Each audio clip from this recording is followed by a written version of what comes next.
right, what is up, everybody? Welcome to the Coach's Quarters. I am your host, Jacob Meadows, and we are finally back in business, baby. I was having a little bit of trouble with some technical difficulties, so I went out, upgraded a little bit of equipment, and now we are fully live.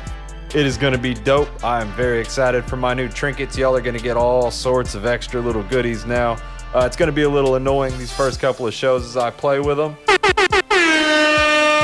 Right, it's going to be obnoxious, and I am here for it. It's going to be a lot of fun. My editor is going to hate it, and I am going to try and bring y'all the most captivating shows possible until I can bring on a co-host full-time. Without any other further ado, we are going to jump right in. Before I start talking a little bit of football, I do have to give a shout-out to the Astros going into Dallas and spanking the Rangers in Game 3. They're looking good so far in Game 4. We are filming on a Thursday night, so the game is not concluded, and it is looking decent for the Astros as of right now. Knock on wood. I cannot wait to talk about them a little more in next week's first episode.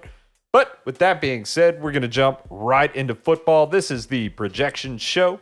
So I've got a little bit about the upcoming games for you, right? Jaguars versus Saints is currently underway. It is the second quarter with 9.5 minutes left in the game. Jags are up 14-3. Travis Etienne looks like a monster, just like he has all season.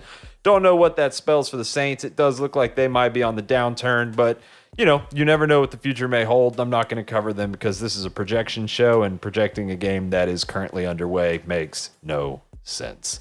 So we have the Browns versus the Colts. We have an elite defense with the Cleveland Browns going up against the Colts without their starting quarterback. Anthony Richardson is going to be sidelined for the rest of the season with shoulder surgery. Looks like they finally learned a lesson from the whole Andrew Luck debacle, and they are shutting him down this year. So you have the Browns with or without Deshaun Watson, probably without. Not real sure what's going on with that. That's been a really tricky one to navigate. But you have the Browns with some assortment of quarterback and probably P.J. Walker. Just a little side note there. P.J. Walker did just beat the 49ers despite having not the best game of his career. Was his first start with Cleveland, so we'll kind of see where that gets to go. But you have a top 3 defense with the Browns up against an aggressive but slightly inefficient defense with the Colts. I would think that the Browns would be able to take this away. It kind of looks like a trap game after the Browns are coming off of the high of beating the 49ers. So that is kind of something to look out for. But I do think that this is going to be a semi one-sided match. Cleveland is the favorite in this game. They have 3 points. So I don't like Colts +3. I think the Browns are going to be able to win this game pretty handedly, probably by 10+. I don't want to project too much in that aspect, but I do think that this is going to go the Brownies' way, moving them to 4-2 and pushing them, into the echelon of potentially being the AFC North leaders, right? So after that, we have the Lions and the Ravens. So this is kind of why I'm saying that the Browns coming up to 4-2 might be able to take the crown of the AFC North. The Lions have been very, very hot this year. They have looked very good despite any of the injuries they have absorbed. The Lions have looked really good. So this game is in Baltimore, right? So it's going to be a home game for Lamar Jackson. There's a good chance that this game ends up being a very good game. Baltimore is favored, which is a little tricky because somebody in the Vegas office knows something that we as the public do not. So they are not taking the Lions. If I'm a gambling man, I am fading the Ravens -3. I do think the Lions can pull this out. They have the personnel to do it. And so long as their pass rush is there, which it has been with Aiden Hutchinson this season, if they can contain Lamar Miller's run game, I do think that the Lions have enough manpower to stop the Ravens through the air. I'm going to edge Lions here. I would look for maybe an Amon St. Brown. Maybe he's going to have a good game. They've had Josh Reynolds come out of nowhere and be a really, really reliable target for Jared Goff this season. So maybe look for a Josh Reynolds game where he doesn't necessarily, he's not going to go for 200 yards, but look for Josh Reynolds to have, maybe a touchdown. I don't like that Monty is hurt. David Montgomery absorbed that injury last week. So it's going to be interesting to see what they do at running back. Is Jahmyr Gibbs going to be able to come back and be healthy? Are they going to have to rely on depth? If they do not have David Montgomery or Jahmyr Gibbs, I probably like the Ravens in this game. So it's really going to come down to that final injury report that gets released. But as we stand right now, where the personnel could potentially be, projections show, so where it could potentially be, I like the Lions in this game. Third game on the slate, the Raiders versus the Bears. This is a game that the Raiders should win handedly. Justin Fields is hurt. He dislocated his thumb last week. The Raiders, maybe not hot, at least not on offense. Their defense has played lights out, and the Chicago offense has not been efficient. If Bagent gets the start at quarterback, I would look for the Raiders to win this game. They have the Raiders favored by 2.5 points. I would take the points with the Raiders and kind of roll with Vegas. I know Josh McDaniels is a little bit, there are already talks about him being on the hot seat. So I would look for, maybe Vegas is going to pull out all the stops, win a game that they should easily win, and move to 4-3 on the season, keeping them competitive within their own division, albeit in a division with Kansas City, but not Las Vegas. Los Angeles can't seem to get out of their own way. They seem to, find defeat in the jaws of victory every week. So after LA lost last week, I would look at the Raiders to potentially seal this away and cement that number 2 in the division, because this could be a huge game for them in the standings towards the end of the year, right? So next game up, Bills-Patriots. I don't care how many Bills are injured. Fade the Patriots. I think the Bills are going to take this one. They have them favored by 8.5 points. Do I like that? No. I think Bill Belichick is a good enough coach to not lose by over 8.5 points. However, with that being said, he's done it many times previously already. So honestly, the Bills could absolutely just bully the Patriots here. This game is in New England. The Patriots seem to play a little better at home, but Mac Jones is a dumpster fire this season. The Patriots have no speed on offense. Adding Kendrick Bourne was a really good move on paper. They might have Tyquan Thornton back, and if he's able to work into the rotation and look good, maybe they'll have a little more offensive firepower.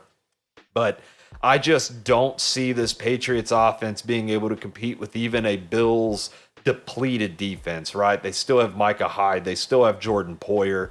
They are too good to lose to this Patriots team that is the worst Patriots team of my lifetime, right? So I like the Bills going into this game. It's a 12 o'clock game, and I really think that the Bills are going to be able to win this one, move to 5-2 on the season. Stephon Diggs has looked fantastic. I don't know if the Patriots have somebody that can take him away. That is what Bill Belichick specializes in, right? So you take Stephon Diggs out of the equation. Maybe he has, 6 catches for 67 yards. You still have Gabe Davis, who's having an amazing season so far. They're at the number 2 that can hurt them in any which way he pleases. Not to mention, you have James Cook, who can both catch the ball and run the ball and has looked good at times this season. Maybe the Bills move to more of a run-oriented offense for this one. I doubt it, but James Cook can still hurt you on the ground. Latavius Murray looked good last week. So I would look for the Bills to pummel the Patriots. Maybe it doesn't end up as big of a defeat as I think it is, but I think the Bills probably win this game by 16, 17 points at least. So that's kind of where I stand on this. I mean, if the final injury report comes out, if Josh Allen's not playing for some reason, or, something crazy happens, maybe that needle will move a little bit.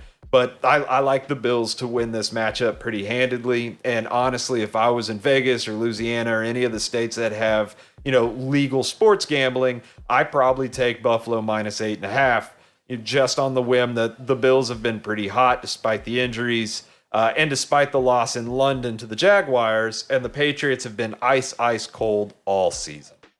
So moving on, we have the Washington Commanders and the New York Giants coming up. This game is going to be in New York, and the Giants have looked a lot better lately. They almost beat the Bills last week, and it looks like their defense is really starting to click. I don't know if Daniel Jones will be back. I think it's going to be Tyrod Taylor. Tyrod Taylor looked okay against the Bills.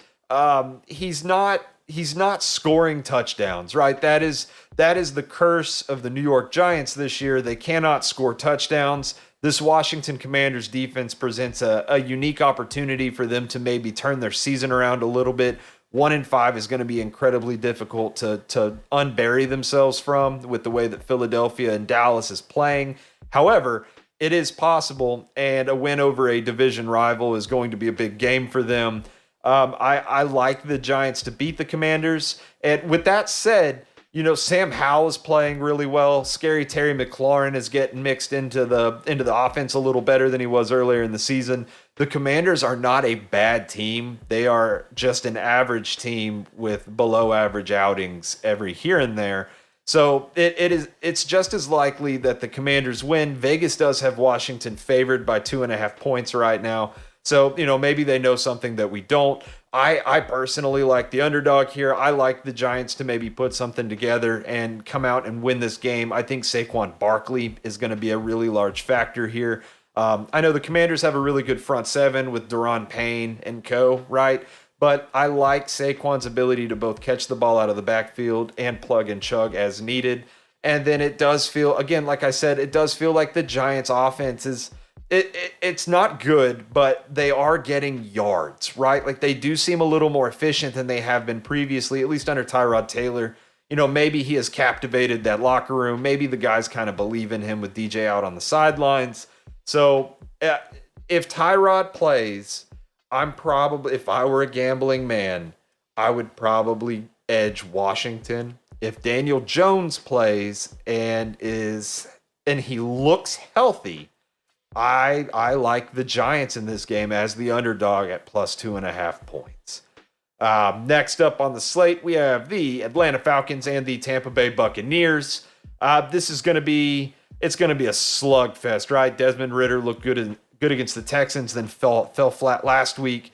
The Buccaneers looked absolutely abysmal last week. Do I think that Baker and co are able to put something better together? Maybe not. I've said a couple times on the show already, I do think that this Falcons defense is a little underrated, right? So, maybe they're able to put the clamps on. However, with that being said, I do think Chris Godwin and Mike Evans could potentially find some openings. I think that the Buccaneers will actually score points on offense this week. Last week was a bit of a beatdown, but I do think that the Buccaneers have a good enough team to make a move here. And I do think that Desmond Ridder and that Falcons offense plays so passive that potentially the Buccaneers can get a pass rush going. And, maybe they can beat up on that Falcons offense a little bit. The Falcons offensive line has looked good. There are definitely bright spots with this young team. The Buccaneers are more of a wily veteran squad. I do like Tampa Bay here. Vegas has Tampa Bay favored by 2.5 points right now as a Thursday night, which makes a lot of sense to me. And I probably ride with the favorites here. I do like the Tampa Bay Buccaneers to get back on track. I like them to potentially win their division at the end of the season. So I do think that the Buccaneers are a better team, and I probably edge Buccaneers here. There are a couple of matchups to watch in this one. Bijan Robinson he's a difference maker, and I do think that if the Falcons are able to edge this win out, I would look to Bijan Robinson to be the guy that does that for them. He has looked good. Him and Tyler Algier have both been very, very good. This Buccaneers run defense has been suspect. So it is very possible that the Falcons run game is able to take off, right? Turn on the Jets and they're able to cook the Buccaneers. Do I think it'll happen? No, I don't think that Tampa Bay is going to take two embarrassing losses back to back. So again, I'm going to edge Buccaneers here, but there are definitely some things to watch, right? So moving on, we have the Steelers and the Rams. I am not high on Pittsburgh this season. They have pulled off some strange wins this year in the three that they have, but I am not a massive fan of the Steelers this season. I'm not a big fan of Kenny Pickett. Do the Steelers have some really talented skill players? Yes. Do they deserve a better quarterback? Yes. And one day I might eat these words, but this year I'm not. Kenny Pickett is not the guy, right? He at least hasn't progressed to the point that Pittsburgh thought he would this far into his career with the Steelers. So despite Najee Harris having a good couple of weeks, despite Jaylen Warren really coming out and playing well, it's a decent 1-2. And this Pittsburgh offense is predicated on the run. So if they can really get going, things could look good for Pittsburgh. It just so happens that the LA Rams have an incredible run defense, and they have been playing, albeit strangely, week in and week out, but they have been playing well, and they've been in very tight games almost all season. So with the stout LA Rams front line, their front seven, and an offense led by Matt Stafford, and with Cooper Kupp back, Puka Nacua having a legendary rookie season, Tutu Atwell playing really well. I do like LA here. The one thing that I have to add to this game that you should really watch out for is Kyren Williams, that starting running back for the Rams that they ended up trading Cam Akers because of, is injured. So with him out, the running back situation is a little funky. They're probably not going to, the Steelers are not going to allow a lot of run yards. The Rams are going to have to be kind of one-dimensional with the passing game, I think, and that allows for an easier defensive scheme for the Steelers. So if there were any one thing that the Steelers could take advantage of in this game and really get after the Rams with, it would be the ability to stop a one-dimensional offense. If they can keep Cooper Kupp from touching the ball 18 times, if they can keep Puka Nacua from catching some crazy passes, if they can keep Tutu Atwell, away from the end around and away from the chains on third down, there is a possibility that Kenny Pickett can lead the Steelers to the promised land this week. I like the Rams. Rams are favored in Vegas by 3 points, which I also agree with. This is a 3:05 p.m. game. We are looking at a game that is in Los Angeles. It is a Rams home game. The Rams have not been good at home. They are 1-2 at home. So it's not out of the realm of possibility for the Steelers to win this, but I do like the Rams to edge them out. Is this probably going to be a blowout? No. This is going to be a slugfest of a game. It's going to be a Tomlin defense versus an LA Rams front seven that is just, really, really good. But I do really like the Rams here. Moving forward, we have the Cardinals and the Seahawks. This spells trap game, right? The Cardinals have been way better than advertised. They were supposed to be tanking. They're 1-5. Their only wins over Dallas, which is hilarious to me. But the Cardinals are in every game. Josh Dobbs is playing his absolute heart out.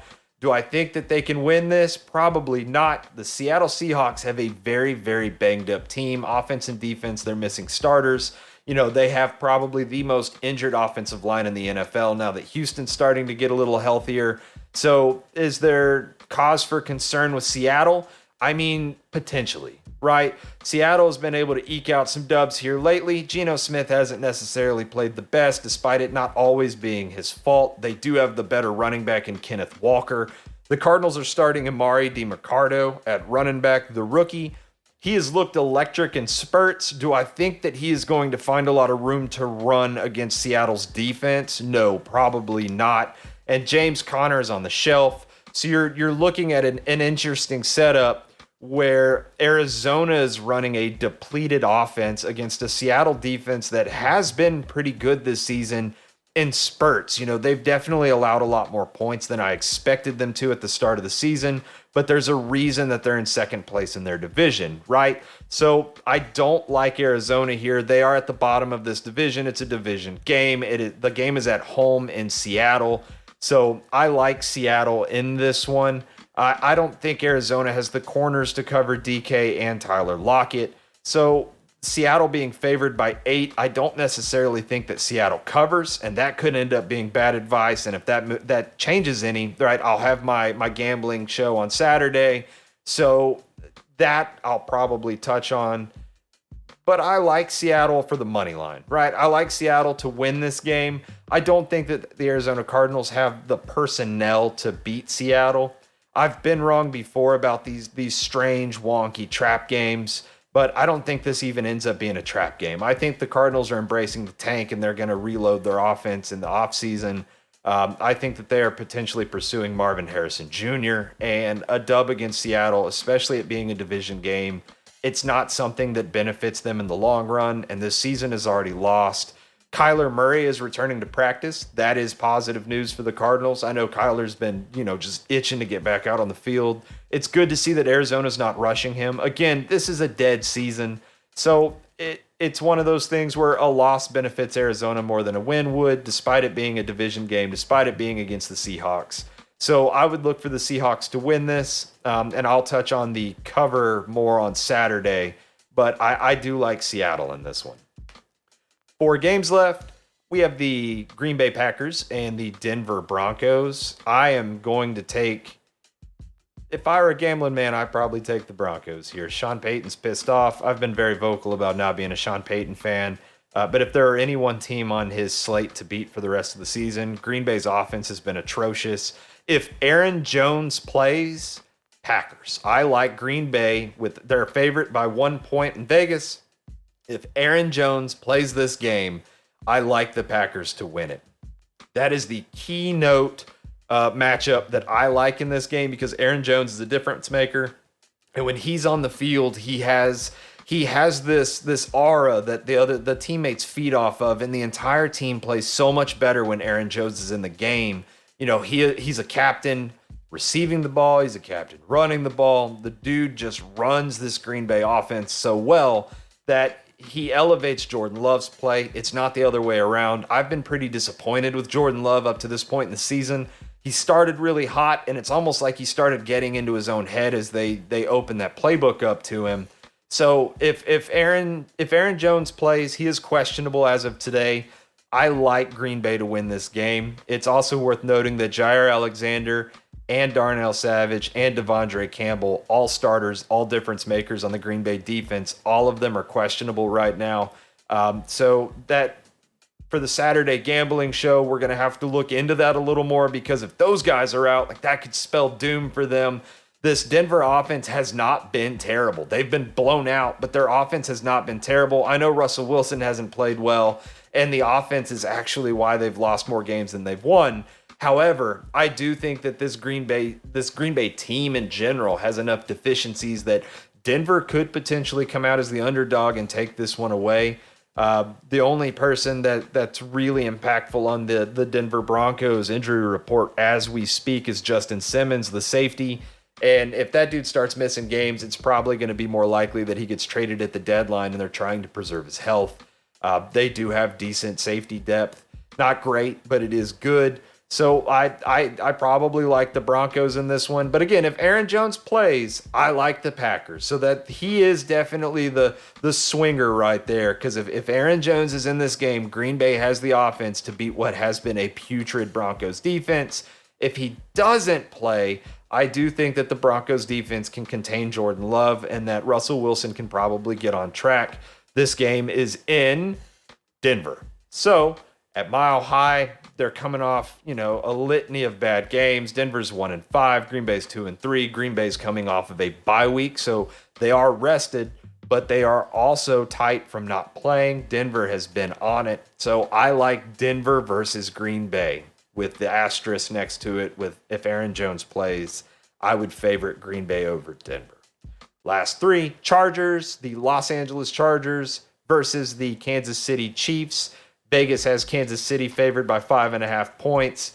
This game is always a banger every season, no matter what. It's unfortunate that Mike Williams is on IR for the Chargers.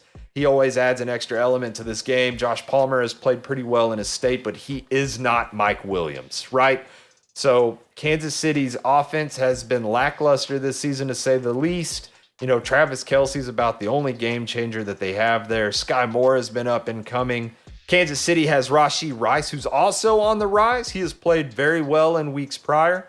So they also traded for Mecole Hardman. I wasn't going to go there. I had almost forgotten. They did just execute a trade for Mecole Hardman, and I do think that he is going to elevate this Chiefs offense. I wouldn't expect him to do much in this game, but moving forward, I think Mecole's going to end up taking over that second role, that wide receiver 2 to Travis Kelce's wide receiver 1 for this offense.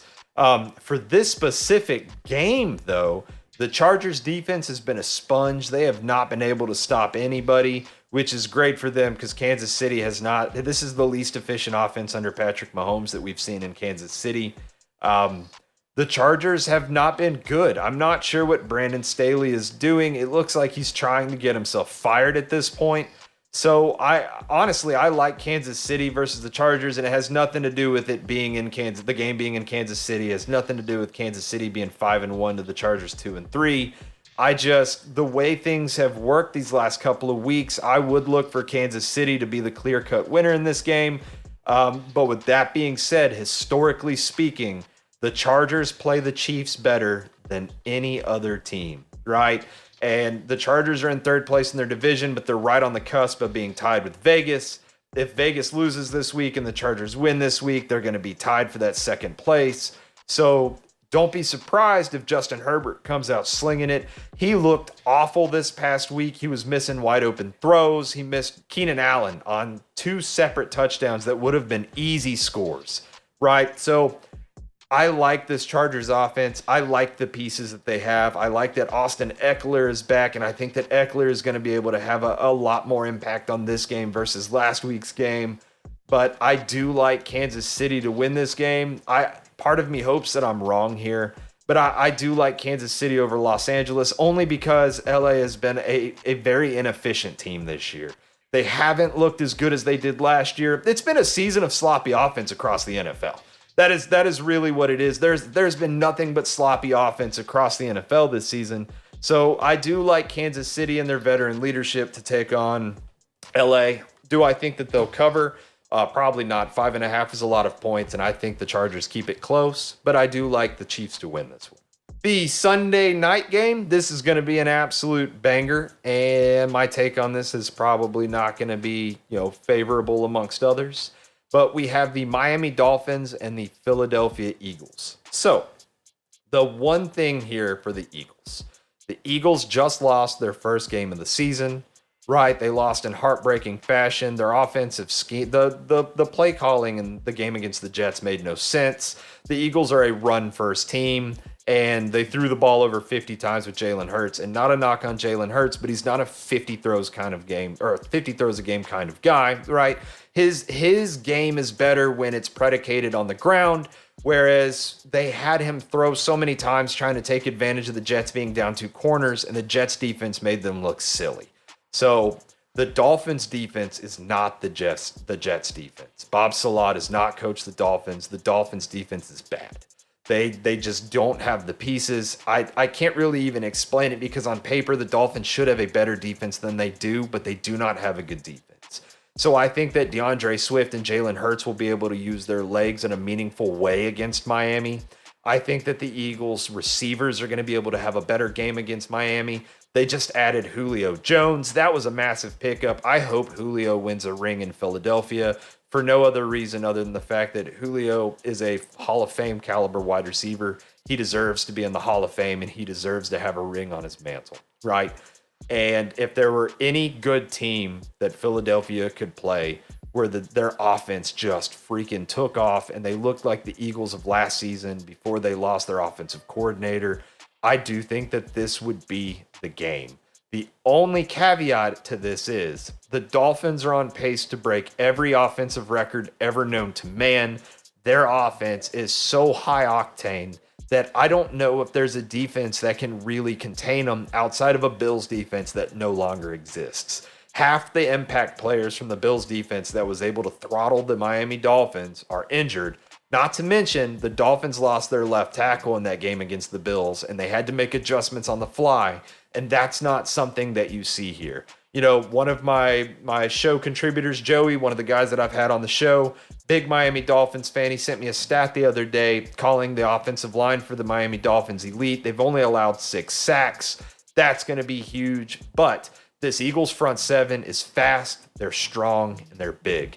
So I think, maybe we see Tua take a couple extra hits this game. And, the Eagles might actually be able to beat up on the Dolphins. And if there were any high-profile game this season that could end in a tie, I think this would be it. If you have a couple extra dollars to throw in a tie, and, good chance this is wrong for any game you bet on it for, but if there were any game that could end in a tie that was a high-profile Sunday night game, this is it. Because the Miami Dolphins have an amazing record-setting offense and a porous sponge-like defense, and the Eagles have a very strong defense and what is a high-profile offense whenever everybody shows up to play and contribute in a meaningful way. So I don't know which way to lean here. I think your matchups to watch are going to be Tyreek Hill against any secondary member that they put up against him. If Tyreek Hill gets, double teamed and they take him out, what can Jalen Waddle do? What can Braxton Berrios do? What can Craycroft do? What can these guys do without Tyreek Hill? Not to mention you have to worry about Raheem Mostert, maybe Jeff Wilson's. I don't know if they've actually taken him off of IR yet. I think he's still a little out of bounds, but Raheem Mostert has been an absolute monster for Miami. So if the Eagles' run defense shows up, it's a completely different game than if they don't. They allowed a little bit to Breece Hall last week, maybe not to Dalvin Cook, but Breece did not look bad. So if the Dolphins can get cooking the way that they have been, I like the Dolphins to give the Eagles their second consecutive loss this season. Whereas if the offensive line doesn't show up, and maybe their defense really just doesn't play, the Eagles could run away with an easy game here. Vegas does have the Eagles favored by 2.5, which as the reigning Super Bowl runner-ups, they should be.